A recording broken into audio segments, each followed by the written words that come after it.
Ако имаш 5000 лева, кое е първото нещо, което би направила по твоята кола? Турбо. Турбо. Добре, страхотно. Нещо друго козметично? Вътре салона бих го направил изцяло кожен, червен. Според колата зависи, ако е Порше. Аз искам много да карам Порше. Да. Искам да е червено и черно. Това ще ми е много хубаво. И светлини много ще отиват, да знаеш. О, да. Според теб, какви коли биха карали тези момичета?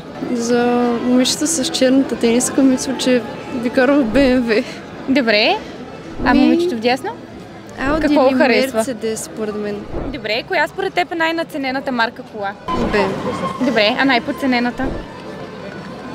Най-последната Голфа. Добре, сега ще ти покажем 3 вида кружки и ти трябва да познаеш коя каква е. Изборите са ксенон, лед и халоген. Тази е лед, тази е халоген и тази е ксенон. Близо. Това го позна, обаче това е лед, а това е ксенон. Добре, супер се справи, получаваш безплатен арглаж от Ксенон и Лед център.